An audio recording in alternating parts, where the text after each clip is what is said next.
Dhaka Capitals বিগত ৩ আসরে ২৯টা ম্যাচের মধ্যে মাত্র ৪টা ম্যাচ জিতছে। তার মধ্যে ২০২৩ সালে ৩টা, ২০২৪ সালে একটা, ২০২৫-এ এখন পর্যন্ত ৬টা ম্যাচ খেলে ঢাকা ক্যাপিটালস একটাও জয়ের দেখা পায়নি।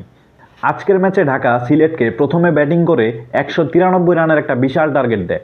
এই টার্গেট চেস করতে নেমে একটা দারুণ শুরু করে জাকির হাসান। তারা মাত্র ৯ ওভারেই তাদের ১০০ রানের কোটা কমপ্লিট করে ফেলায় এবং তখনও কিন্তু তাদের হাতে ৭টা উইকেট ছিল। যদিও এরপরে ঢাকা কিন্তু তাদের উইকেট ফালায় দেয়, অর্থাৎ সিলেটের যখন আরও ৩০ থেকে ৪০ রান লাগে তখন সিলেটের প্রায় ৭টা উইকেট চলে গেছিল। সেক্ষেত্রে ঢাকা কিন্তু চাইলে এই ম্যাচটা ভালোভাবে কামব্যাক করতে পারতো, কিন্তু লাস্টে সিলেটের ক্যাপ্টেন আরিফুল এবং তার সাথে তানজিম সাকিব যেভাবে ব্যাটিং করে, যার অনেক সহজেই কিন্তু সিলেট জয়টা নিয়ে নেয়।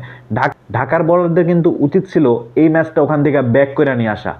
ঢাকা ক্যাপিটালস এবারের বিপিএল আসর থেকে মোটামুটি বাদ হয়ে গেছে বলা যাইতেই পারে, কারণ তাদের যদি এবারে বিপিএলে টিকে থাকতে হয় বাকি যে ৬টা ম্যাচ আছে ৬টাই জিততে হবে। কিন্তু ঢাকার বর্তমান যে পারফরমেন্স সেটা কিন্তু প্রায় অসম্ভবই বলা যেতে পারে।